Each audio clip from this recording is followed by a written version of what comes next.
So we will go with whatever we have and others will chip in. Hi and good evening and welcome. It's 5 p.m. So Friday evenings mean we meet up to discuss a book that we've been reading in the book club. And currently we've been reading this amazing book called titled Women and Money, so apt for the work that we do. We are about women and we are about helping women take charge of their money lives. So this book has been written by this great woman named Susie Orman. If you ever get a chance to watch her videos, please do. And she has been really straightforward in this book about how women need to be looking at money and what are some essential things they need to take care of. And one such plan that she has put forth in this book is titled the Save Yourself Plan. And so kind of her to put this together for women. And of course, as an American, she has put this in the American context. But we have a lot of similar tools in the Indian scenario as well. And I think as we discuss, we may be able to relate to a certain extent. So warm welcome. Some of you are joining us for the first time. The purpose of this money book club has been to really help women become familiar with the various conversations around money. Also get comfortable with the idea of reading and exposing themselves to financial literature. And we do that with the many books that we have read so far, and we continue to do so. So thank you all for being here. And with me today, we have Amrita, Gagan, Seema, Suhi, Chanchal, Garima, Saili has joined us, and Tanvi has joined in too. So thank you all. So let's begin. We are today discussing chapter 6, the Save Yourself Plan, and then we'll carry on with some reading later on and coming back and discussing also. Okay, so anyone who's able to switch on the video would request you to do that if your bandwidth allows. It'll be interesting to have, to be able to look at your faces as well as we discuss. So chapter 6, who would like to begin? How many of you have been reading and how many of you are new to this book and the club?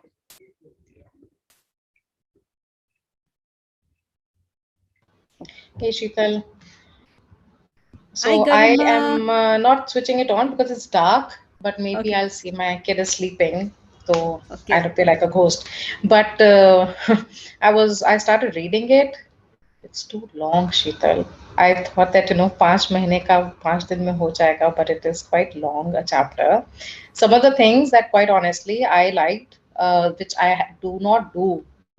One thing is auto for example, the SIP goes every month, right? I think that's the only auto debit that I have allowed in my account, which honestly I know everybody says it, I don't use it, but maybe I should, because it will save me some late fee that I end up paying sometimes on my mobile phone or something, and I'm sure it amounts to quite a lot. So I don't know why I've always restricted myself, but I think I should. Everybody's doing it. So that's one thing. The second thing, I like this shop for the checking account. Checking ka to pata nahi, but I think I'm planning to open another account. So I was like actually shopping which bank is giving good savings rate of interest or something. So remember last year, I think the book club was reading one book. I'm forgetting the author's name. Indian author Monica Monica Hallan. Yes. Mm-hmm. So even she mentions that, we should have ideally 2 to 3 accounts that, one is for pure savings, one is for the investments, and one is for your expenses. I think so. She talks about the same thing that, you should have a different account for your savings. You should have a different account for, howsoever you want. So I thought that instead of going retail therapy, I can go account therapy. So I'm currently exploring any new bank accounts. Let me know. I like IDFC. They're giving decent rate of interest on savings account, but I'm still exploring. So that's the only thing I liked, and I thought I should do it now. It's high time. Got that. Thank you so much for sharing. Yeah, thank you. Yes, and then you can put this question out in the community, and if anyone knows of any accounts that you have recently explored that you share, you can do that here as well. That's totally fine.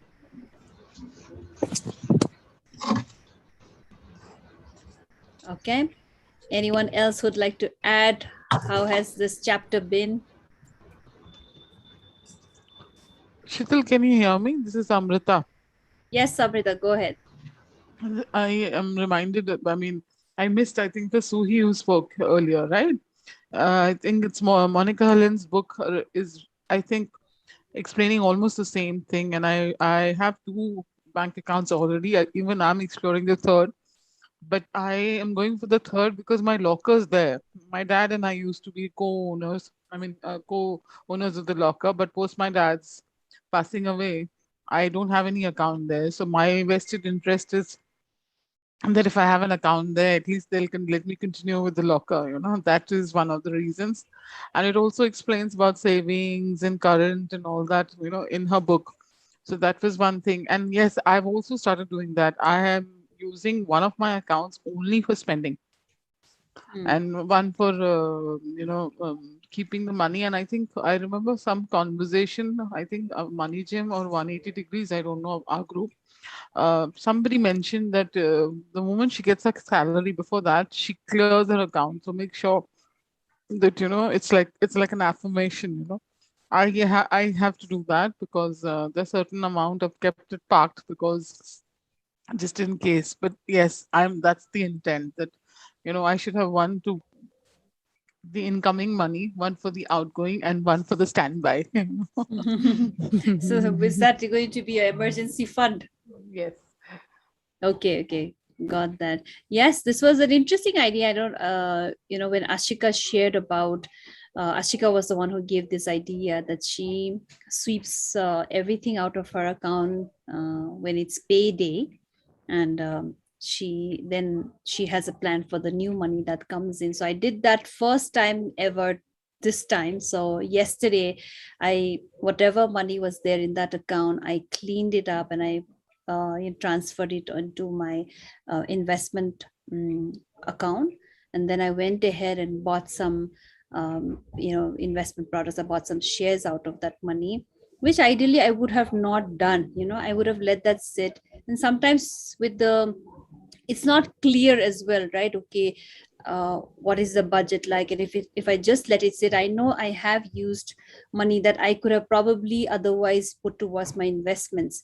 So which is why that was a good practice.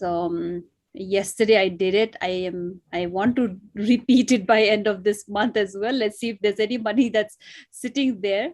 Of course, it took me back to something that I have often shared in the community about the zero-based budget, balanced budget, where down to the last amount you have calculated how much, where would your money go this month once it comes in. But I have clearly indicated that I don't do that. I don't work on a zero balance budget, which is why I end up with some money sitting in my account at times. But then again, Ashika's idea of sweeping everything out and then allowing money to come in and then have a fresh plan for the new money, that I think is a good thing and that I did this month.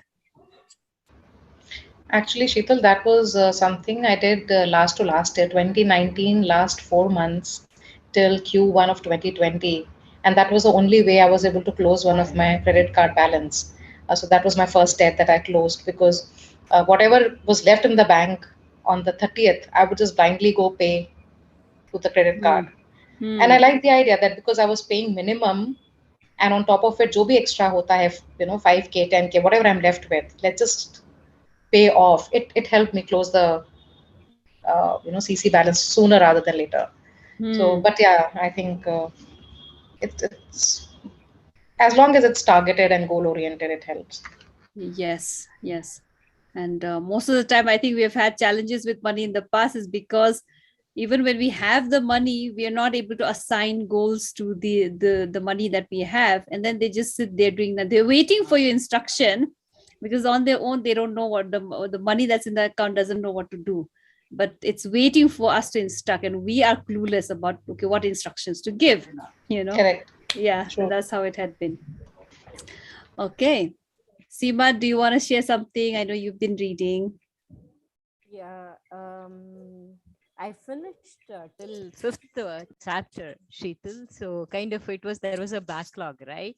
So that is something what I did this week till then, and then I'm on clean slate now with in pace with what book club is doing.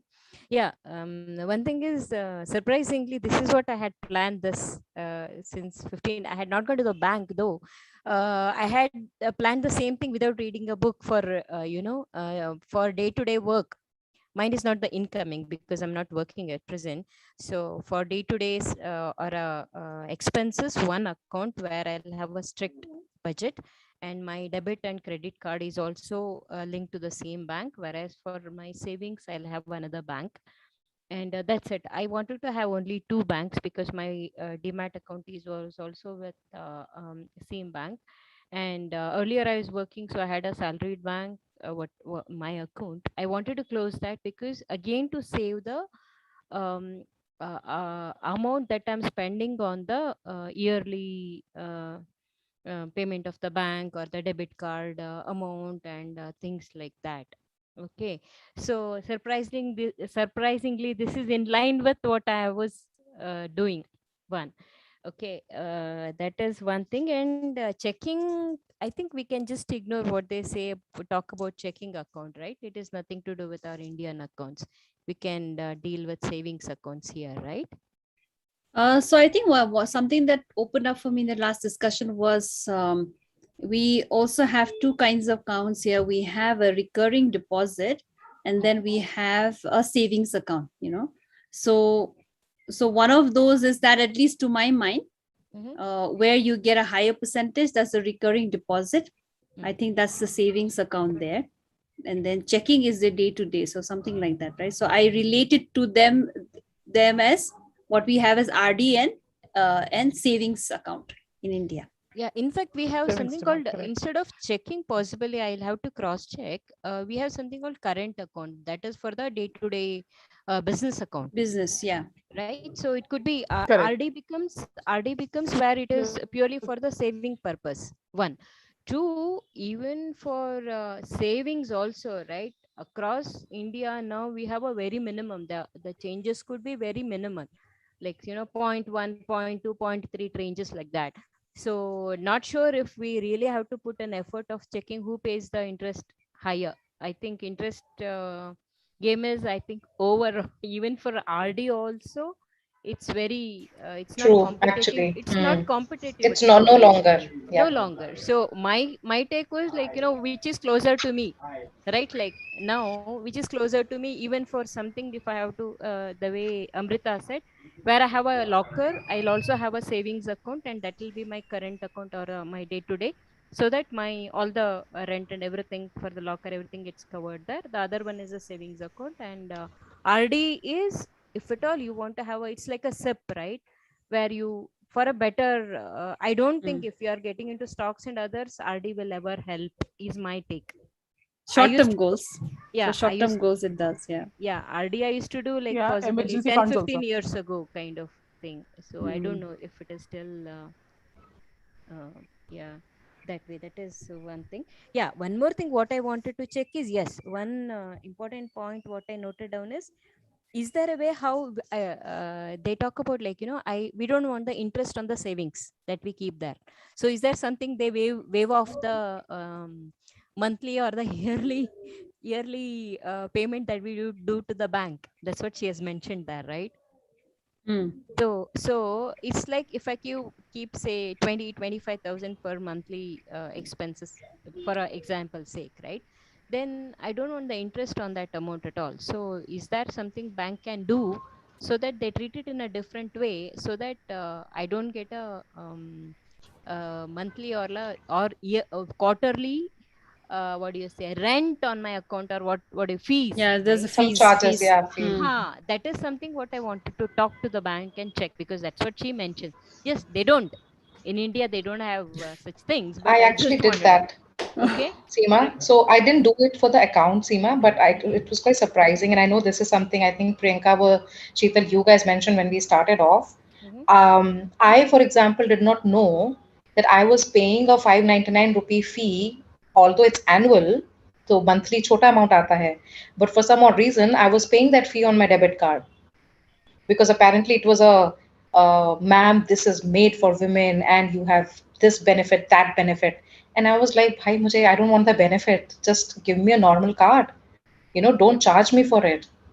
So I just got my card changed. So I don't know, for the maybe last 2 3 years I was paying some money and I've not used any of those privileges.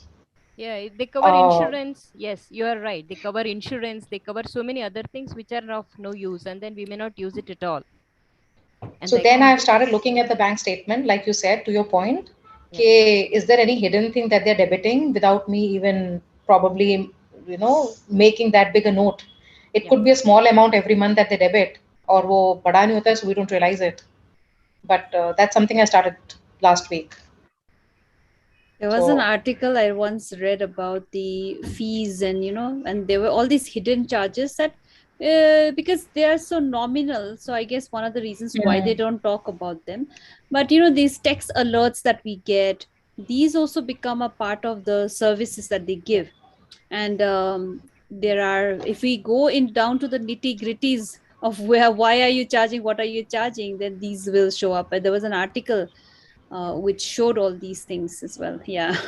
Correct. For the SMS alert, email Yeah. notification.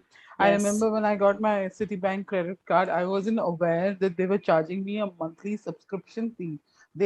I thought they had given me a card because I had an account.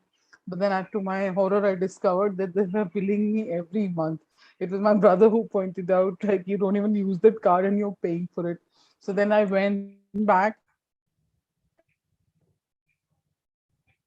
and I told them that you gave me the card. Oh, we lost you, Amrita. Can you hear me now? Yes, yes, I think you're back. I'll be like, so basically, I wasn't even aware. I Mm. wasn't even aware that I was being charged till somebody pointed it out, and I went back to bank and I got it. That was the first time I checked. So I've been pretty careless about my money. So as soon as someone talks about women in my, of my psyche, and I've discovered all of us in fact, hello, can you hear me? Yes. My friends are also like that.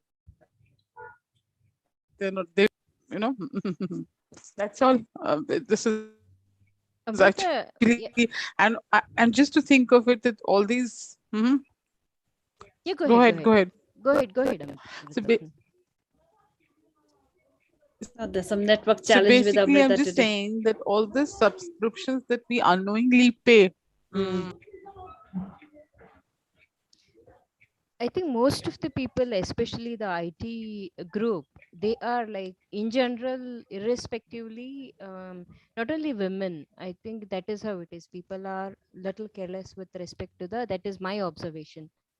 And even with respect to, in fact, something I don't use when I wanted to have a control over my money. I want first thing is I cancel my credit card because I know what I'm spending from my savings, and then kind of credit.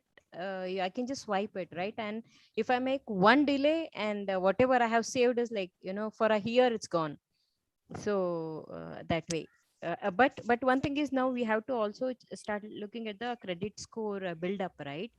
So that is the purpose why I want to take it again, and yeah, use the other card. Otherwise, credit card is also a pain, because if you delay 1 month, then the charges will be high.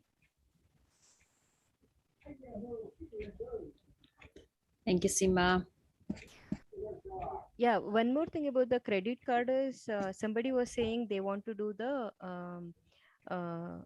auto transfer, right?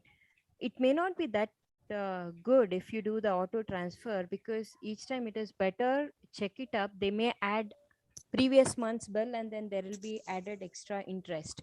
So if you talk to them, they will waiver it sometimes. So if it is in that auto debit, you may not have such options, or even yeah, that is my observation. So I never used to do auto debit for credit cards. Now if at all you have a Paytm or something, you can pay it directly from your phone. Seema has come with all the all the hacks, necessary savings and credit card hacks. Learned by making mistakes, call it that way, lost enough. So, and then when your pocket is getting emptied, right, there is no other way, you have to get smart. That's how it has become. Sheetal, there's some changes also to bank rules. I just read day before yesterday.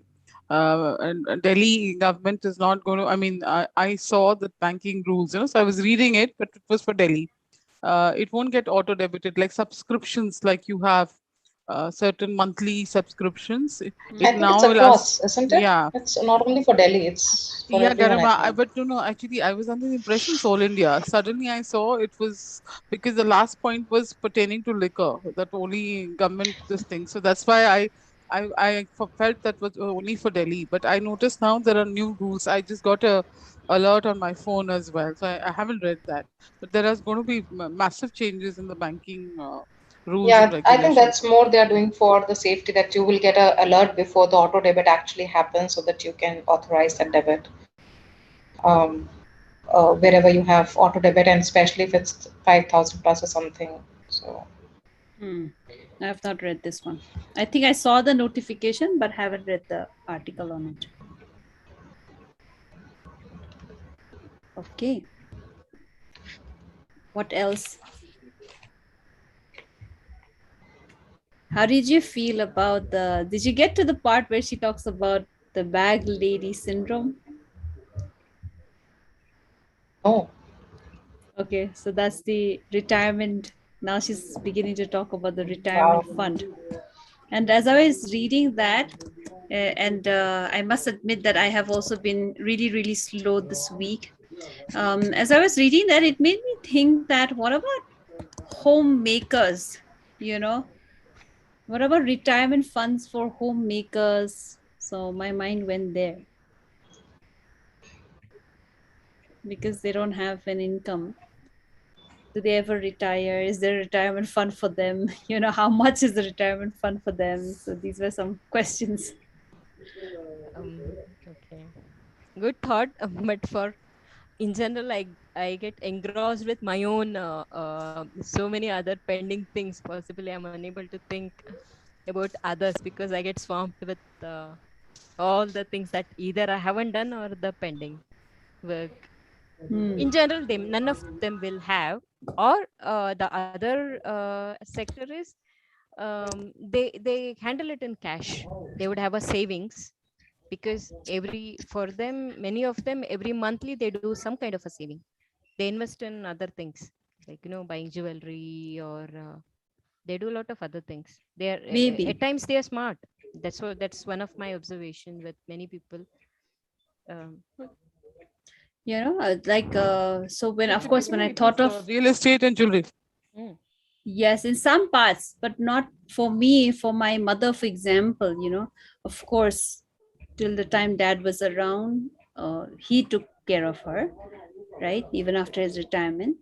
And then now, of course, um, the pension amount comes to her. And, we also learned that we thought that the pension amount she would get would be the same, but that gets uh, slashed by 50% or so. So we didn't know that, and there were some loans that dad had taken, which will continue to get deducted, which means that, the 50% amount she gets, out of that too, some loan amount is going to go. And then what is left is for her living expense. So that was news to us when we found out. So and what made me think of the of homemakers, where my mind went there as I was reading this was, um, in America they have Roth IRA, right? And then it said that IRA, the full form is individual retirement accounts. And of course, I didn't know. I just got to know through this book, individual retirements, and that's when I thought of them, the homemakers. What about their retirement? How? Uh, so yeah, but they're just used to being dependent as well, isn't it?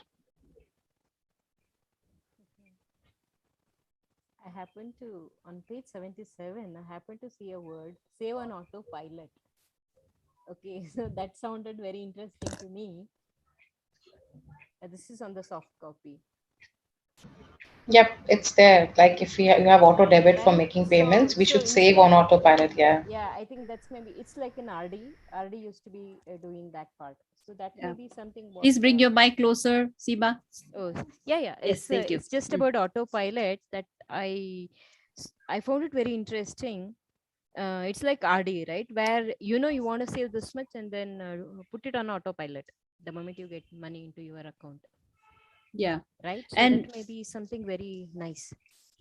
Garima had mentioned this about autopilot, which means you set up your accounts, and for SIP you have autopilot. For a very long time, even after having that money Jim being here, even for a very long time, I just did not. I just felt like I need to do it myself. I think it's just in the recent 6-7 months that I have started to really let go.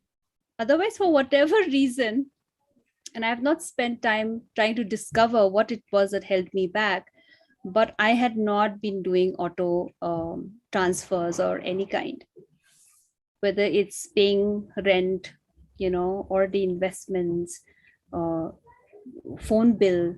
I still date I pay my phone bills um, on my own. And I think one of the things is that I want to be conscious that, because when it just goes, sometimes it's also unconscious for me.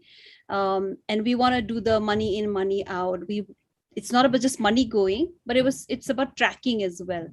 um, of course, now there are so many alerts that we receive, but I sense that that system is still not fully in place for me, where I have it set up and I'm also clear and I'm okay about it.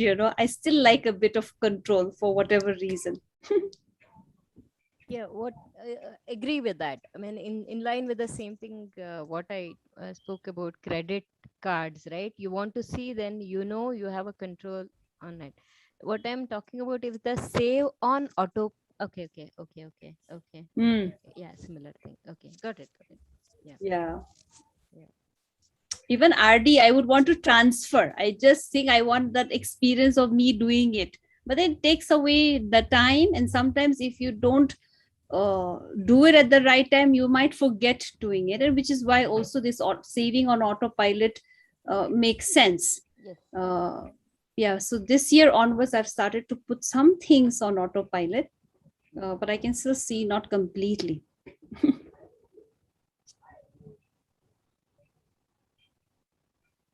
Yes, it's better to have control than as long as I think you have to be fully aware that you are able to take control and not be swayed by, oh, this happened, so that's why I think this time I will save just 50% of what I would have ideally saved had I put that auto saving in place.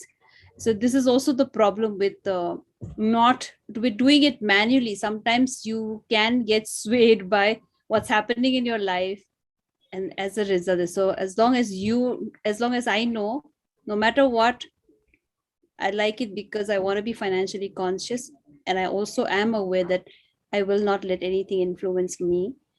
This is fine. So I think that's what it is for me. Anything that's opening up for you guys, and you guys can unmute and share. Okay, you're sharing a lot in the chat, so please do.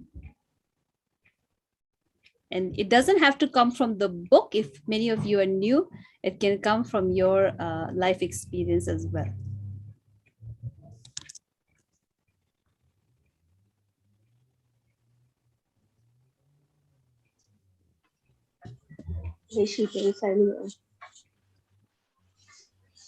Hey, Saili, please go ahead. Yeah, so actually, when I haven't, I haven't really gone very further on this chapter in this week because it was quite busy. So my reading pace sort of had to come down. So I'm also on the same month as I think probably you were talking about right now, the retirement chapter. However, I sort of read the entire month 2 on credit cards, and I was just wondering because I come from a family who, wherein no one has ever held a credit card. My father, especially, like since he influences all sorts of financial decisions in our household, he's never held a credit card, and so haven't we. So the question really is that to have a credit card or to not have a credit card, because if we are to say that there is a financial culture, maybe the the Indian financial culture is more averse to like having credit cards, whereas in the US, it's kind of a default. Like anyone and everyone is using a credit card. That's not so much so in India. Also, issuing credit cards in India, I think there's a lot of checks that the banks go through, and it's not that everyone gets it. She talks about like having a credit card even if you're not going to use it, or you have to use it to the minimum to be able to develop a line of credit. But how important really is that? Because the reason I think what sort of outweighs the benefits of the others to not have a credit card, because principally it just may be right to not spend money that you don't have versus to have a credit card just so that you're known, your history is known by the credit bureaus, and you can probably potentially build a line of credit if you need it in the future. So, what the benefits of what outweighs the other?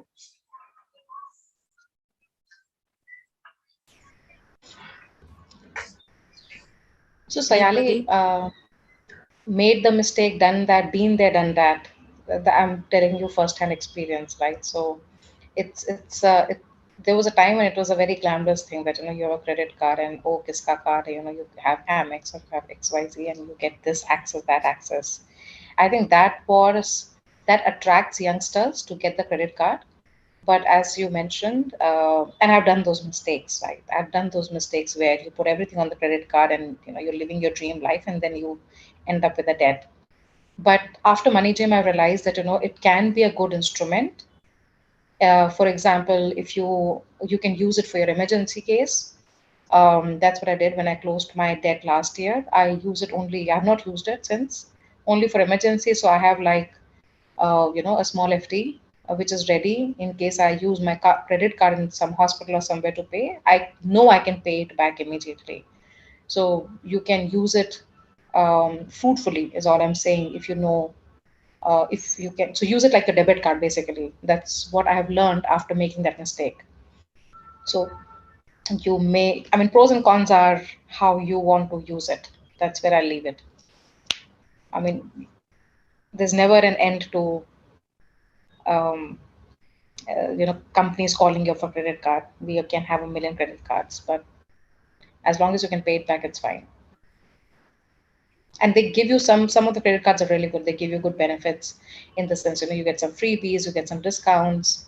So for example, when I'm picking something from Amazon, I know I'll use the Amazon card because I know I'm going to get a discount on it. So that's all that I'm going to use it for. I don't use that card anywhere else. So those are the lessons I've learned, I think, after 2 years of Money Jump.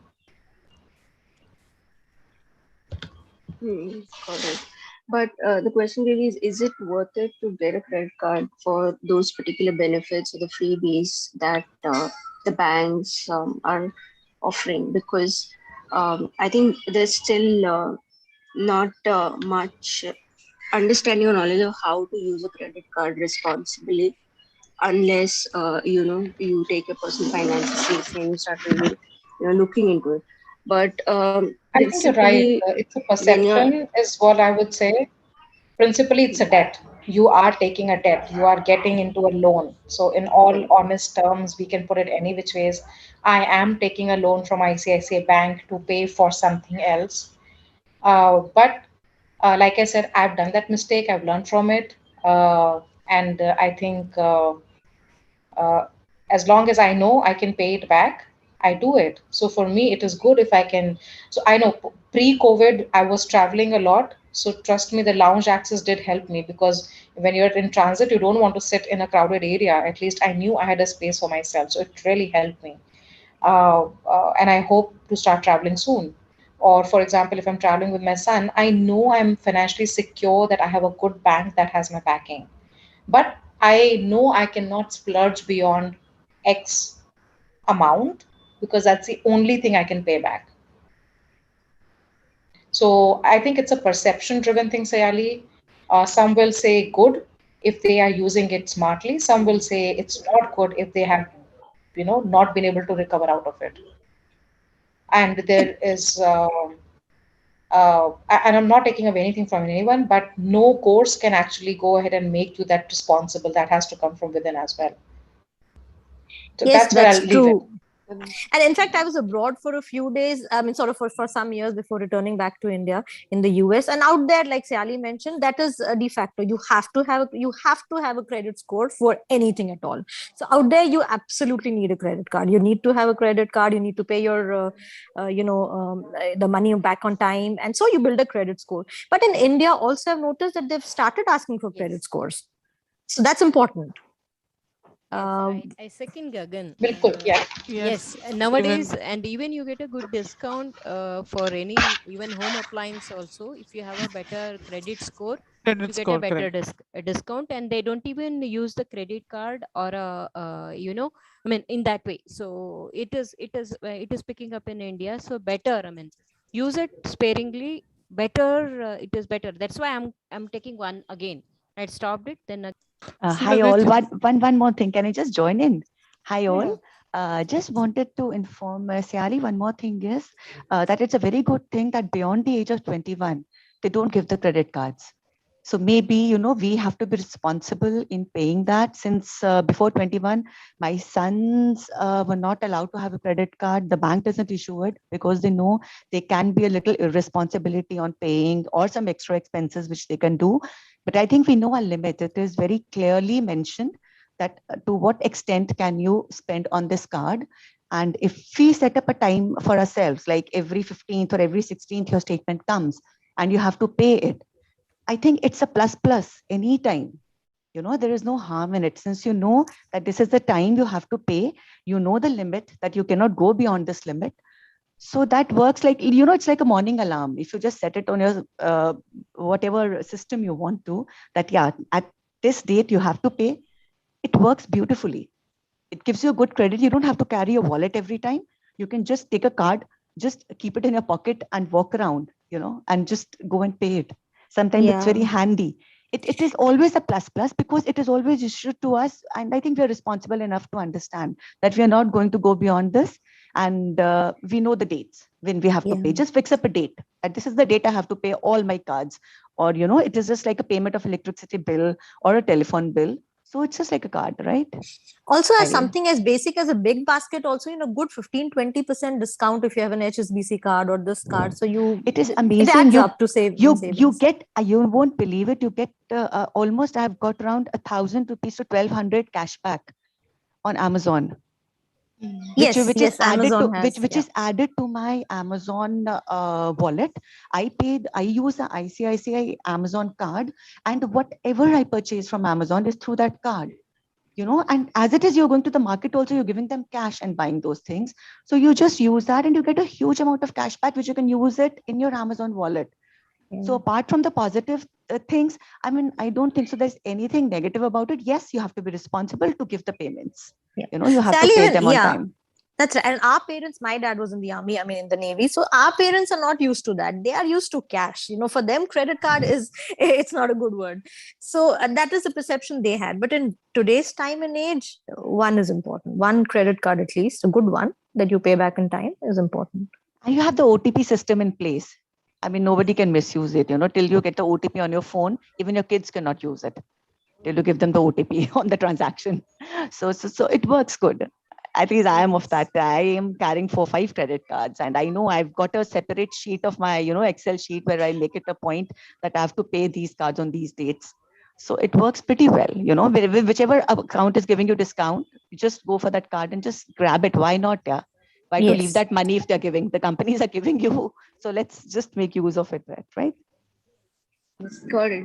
Thank you so much all for your inputs. Actually, I got married in 2017. I mean, I'm actually currently separated, but the salary account that my husband had. I mean, whichever bank it was, uh, they had some kind of an offer and for probably spouses or something. And I happened to get a credit card on his name. I think on his account, and I never really used that card, even though it got issued to me, and I have no idea where it is now, and I don't know what's. I mean, in terms of a record, I don't know where I am with respect to that card, since it was never used. I'm not sure whether it's deactivated or what, and I think I really have to in the next couple of weeks I'll have to really sort of get down to it and figure out what it is, what's with that particular card. But then I think, secondly, there's one thing that I am quite curious about in terms of owning a credit card in this particular economy, wherein you call it the gig economy, wherein there are a lot of people who don't really have full-time jobs. They are freelancers, so they don't really know when the work is gonna come in. Maybe there'll be times when a lot of work comes in, and with that, maybe the income might be more consistent, whereas in the other times might be like sometimes, and they may not be getting any work, and so does the income does not flow. So how much does a factor like this in terms of a job market influence, say, like for an individual, like if the person is operating in such an economy, such kind of a working condition, how does owning a credit card really impact his or her finances? You have to be careful of your saving accounts. Obviously, you have from the account from which you have to pay, you have to maintain a balance in that. And you have to make it a point in a comparison to your income that you're not going to spend maximum maybe 5,000 on this card. Since if you're not earning enough, or you know that your earnings are not going to come this month, you don't use that card at all.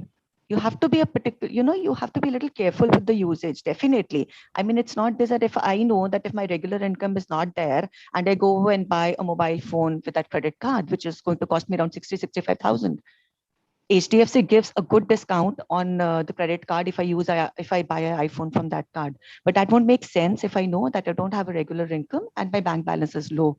So, you really have to maintain that. And for small little things, yes, you can. Like my normal grocery bill won't go beyond 10,000, 12,000, sometimes 8,000, 9,000. So if you're sure of that this much amount you have in your savings, go ahead with it. So let me share with you all. Thank you all for the inputs and for supporting each other, living the values of the community. Society, I think the question is, what is the purpose for you even considering a credit card? In the book, she talks about building one's own credit score. In India, we would call it the CIBIL score. And it has its own benefits when we want to take a loan. If you have because it really speaks of the person's credibility. How credit worthy are you?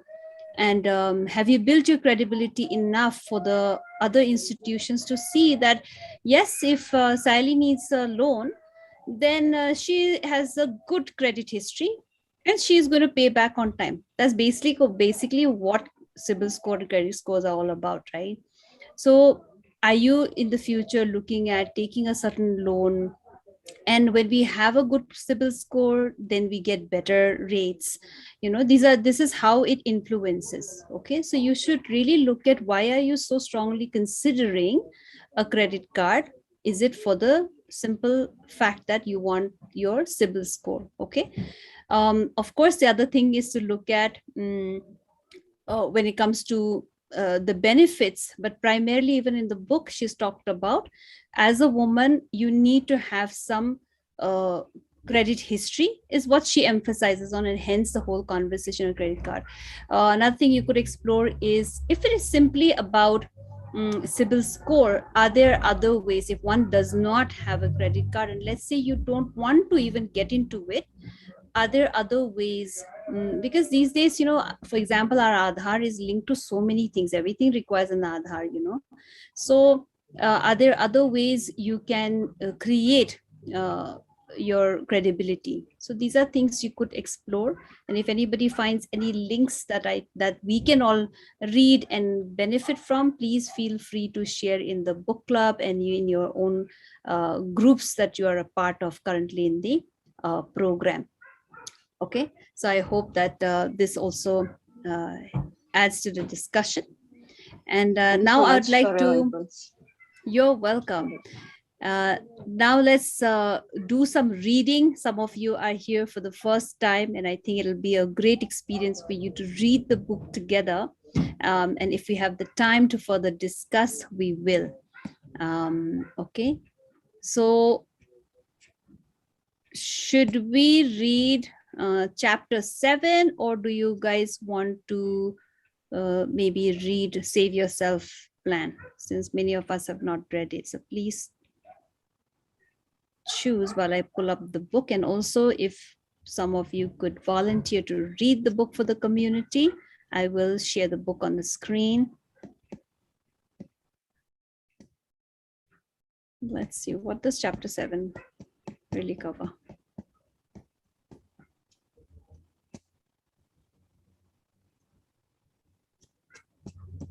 Shall we do chapter 7? Interesting name, The Commitments. Yeah, I think let's do that. Let's do chapter 7. Yeah. Yes, I want to see what's there. 6 is very exhaustive, and Agree. and makes me feel guilty that I'm not doing my money gym. And okay, and so please, somebody please volunteer so you could read for everyone, and I will. Chapter 6 so scroll karte karte bhi khatam hi nahi hota. It's like that. That's how huge this chapter is. Chapter is correct. Chapter 7 looks like 1/4 of that whole pending pages, I'm game. I can read it. If anybody else wants to try, they can go ahead. My problem is my voice gets cut off, so no, I withdraw. We are doing chapter 7 finally, right, Sheetal? Chapter 7. Yeah. Chapter 7. Okay. Here we are, beyond the plan, knowledge, power, control. No, this is not the one. This is the end of chapter 6. Okay, the commitments. Okay. I think this is called the commitments. Yeah. Yeah. Let me share the. Garima, are you reading? Sure. Yeah. Okay, here it is.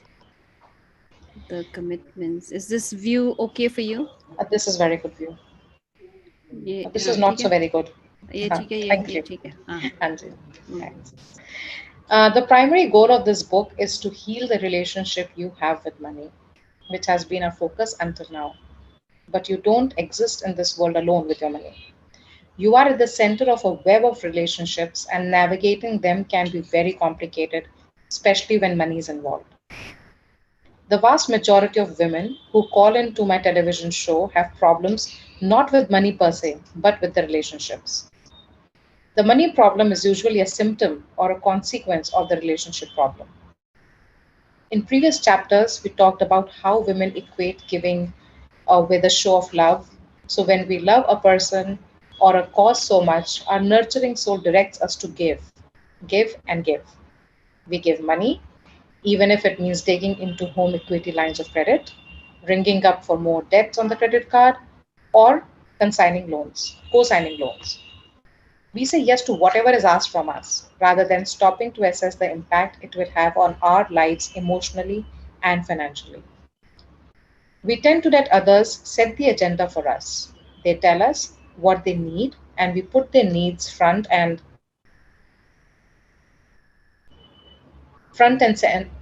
center, even if it means sweeping everything we need aside. We are more committed to helping others than we are to helping ourselves. Are you one of these women? 1. The woman who knows deep down that an emergency saving account is the core of financial security. But when her sister falls behind on the mortgage, credit card payment for the umpteenth time, she once again cleans out her only savings account because she can't imagine not helping. Or the wife who knows deep down that the equity she and her husband have in their home is an asset that should be saved, and protected, not spent. But when her husband has a midlife crisis and announces he wants to quit his job to pursue a startup business, she doesn't have the heart or the courage to say no. Or are you the woman who knows deep down that her best friend is a financial train wreck, but still agrees to co sign a car loan for her, which means most likely she will end up paying for that car even though she cannot afford to do so? Or the daughter who sends $500 a month to her parents to help them with their bills, even though that means she doesn't have the money to cover her own expenses. The stay at home mom whose weekly money is being used to pay the bills with increasing frequency, and yet she says nothing, though she has no money of her own. The bride to be who's too afraid to ask for a prenuptial agreement or talk about money before her wedding date, for she thinks it will take the romance out of the relationship. The beloved employee who kicks in $25 every time she is asked to contribute to a co worker's wedding present, birthday party, or Christmas celebration, even though it puts her behind in her own paying bills. I can personally experience all of them as I'm reading it. What I find both moving and encouraging is that women who find themselves in these kind of situations realize on some level that they are just as much the problem as those who are making the money demands on their life. Loving someone you are committed to does not mean that you always have to give money. It simply means you have to be able to give of yourself. And giving of yourself takes us right back to the eight qualities of wealthy woman. For it takes more power to say no out of love than to say yes out of weakness.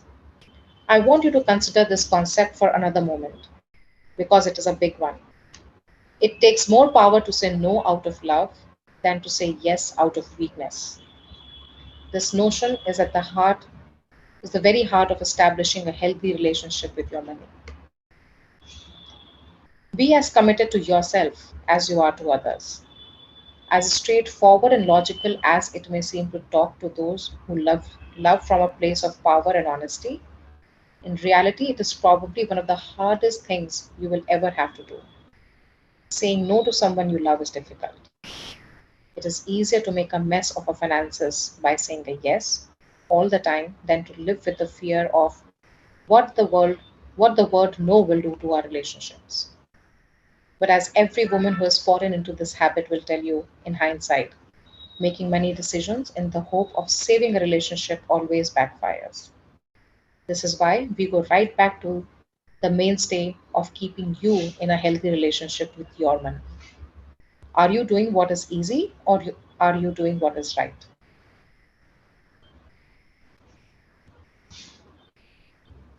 Exercise. Right here and right now, I'm asking you to make this commitment to your relationship and to yourself. This is what I want you to do. Get out a piece of paper and pen and write down the following words.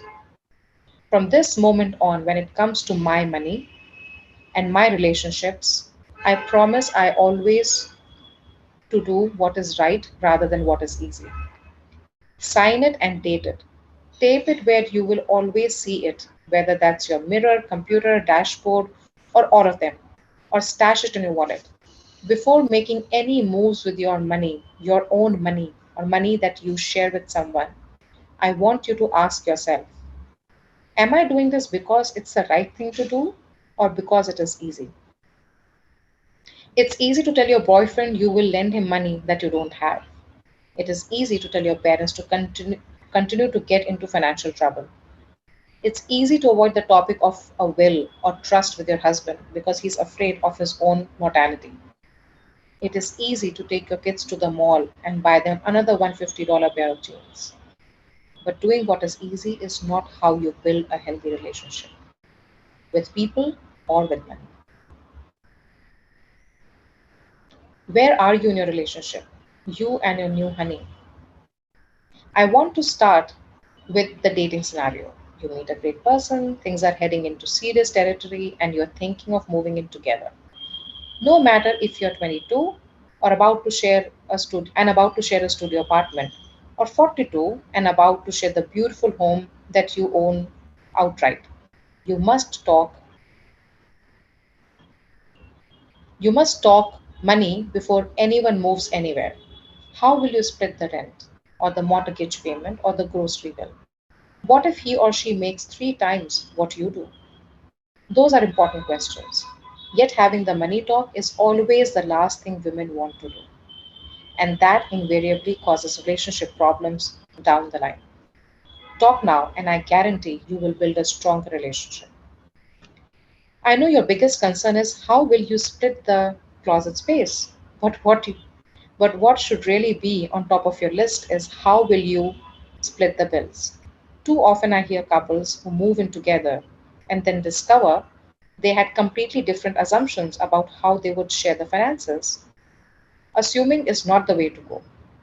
Before anyone makes a move, make sure you agree on how the bills will be split. And do not automatically assume the 50-50 is the right answer. What if you make $100,000 and your partner makes 50,000? Is it fair to split everything 50-50? Here is what you are to do. Add your monthly take home pay to your partner's monthly take home pay. That's your total household income. Now divide your total monthly expenses by your take home pay, and from that you will derive a percentage. That percentage is what each of you should contribute to your monthly joint expenses. Here's an example. Let's say your after tax pay is $7,000 a month and your love brings home $3,000 a month. Your total household after tax income is $10,000. Now add up all of your expenses you have each month that keep the household running. Let's say those expenses are for utilities, rent, phone, and so on, come to $3,000 a month. Divide 3,000, your joint expenses, by $10,000, your joint take home income. And that will give you 30%, which means each of you have to put up 30% of your take home pay towards expenses, or around $2,100 from you and 900 from your loved one, equal percentages, not equal amounts.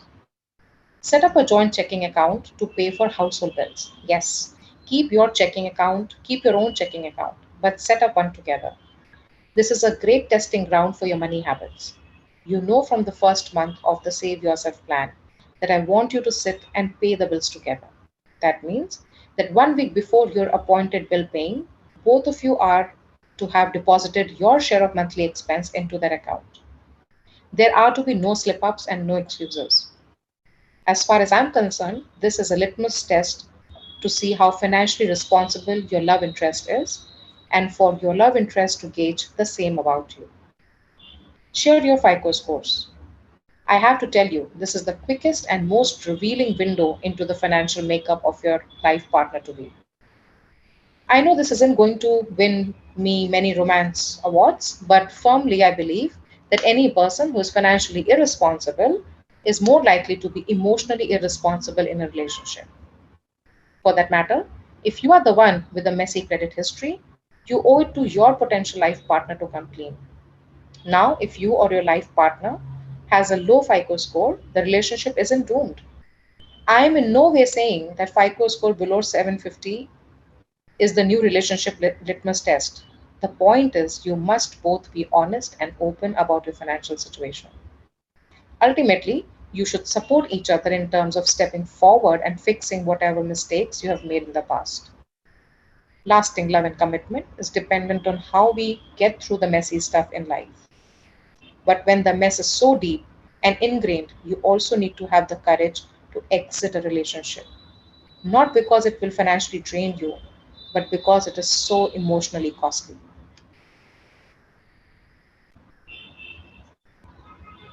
So pausing here. I love this chapter. Yeah, I was about to say that. The commitments. Commitments are Yes. so beautiful to talk about. Commitments are so hard to keep, huh? Yes. Yeah. But this sounds like a wonderful idea, Sheetal. I would recommend that for any single girl before getting married. She should do this. I mean, and not get bothered about what will happen. In fact, the parents are the first. Can you hear me? No. Yes, yes, The yes. Yes, parents yes, are we the can. first people, yeah. The parents are the first people. I remember I used to feel very squeamish when someone somebody would ask me my salary, like on the first meeting only, because when you go to these sites, shadi and all that. But now I feel that you should not be so squeamish about it. It's an open question and should be honest and kept on the table, because that's the big, I think the most important foundation of a relationship or the commitments. Yes, times will change, Amrita. Times will change, and we are changing the times. You should. This is the new age Kundalini Lana, right? And you have to align your money life. Correct. That's a new age Kundali that we should be focusing on. Yes, if finances are in order, we can, at least to some extent, be confident about comfortable life that the couple can build together. Of course, I feel that we are a long way to go. But the more conversations we have like these and more awareness we spread in our circles, I think more younger women, at Women on Wealth at this point, we don't have a lot of younger women, women who are around 30s and plus, they come in, because when 30 is psychologically, I think something hits us when we turn 30. But yes, it will be wonderful to see a time when younger women, 20, 21, also come in, and then they get excited about the life they can create, because when to them it doesn't make sense when we talk about retirement. Life at retirement, but the definition of retirement is also changing. The more financially aware and literate we are, we can bring our retirement day closer. It doesn't need to be 60, but even right now when we say retirement, people only think of 60, but retirement can also be at 40. But for that, women need to start at, let's say, 20 and not start at 35, right? So on this note, thank you all for joining. Lovely discussion. And women who are new and you haven't picked up this book, do pick it up. It's a nice read, and the link is in the Telegram group description. We have the online book library. We have other ebooks that we have there. You can access those as well. So just send in the request. I will grant it, and you can access the books that we have. Okay, so keep reading, keep sharing your insights. So we finished chapter 6. And then we continue with chapter 7 as well, and come back next week with fresh commitments.